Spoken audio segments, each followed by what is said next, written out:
marks, but I mean, like, not make-out marks, but the kind of perfect kiss marks, 2 on his cheek here, 2 here, a couple on the forehead.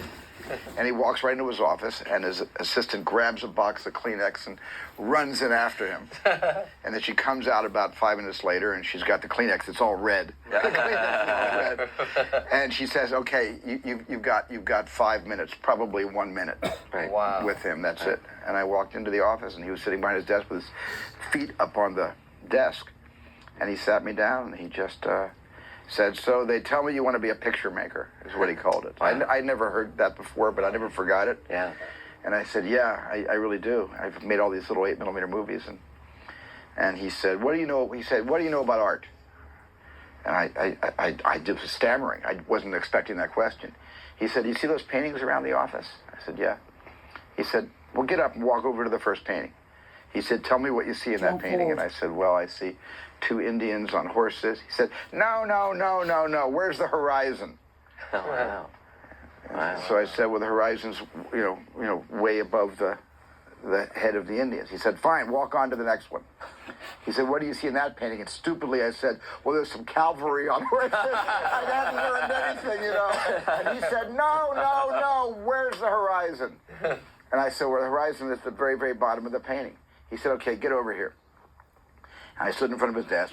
He said, "When you're able to distinguish the art of the horizon at the bottom of a frame or at the top of the frame, but not going right through the center of the frame, when you're able to appreciate why it's at the top and why it's at the bottom, you might make a pretty good picture maker. Now get the out of here." Okay, and let's go back to that.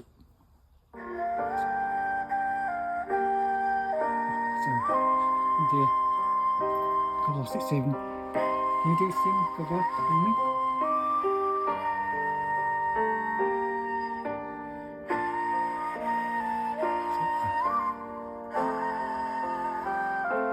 You've told the story of your life. Is there anyone in your career who you've worked with whose story you'd like to tell next? Maybe even John Williams' story? Well, we're actually making a documentary on John Williams' life, so that's going to be in the documentary form. But no, you know, I'm very eclectic. When you look back at all my films, they're all quite, except for the sequels, they're all pretty different, one from the next, and that really keeps me interested. I couldn't make the same kind of movie stylistically over and over again. If I had to do that, I'd go into... You've told the story of your life. Is there anyone...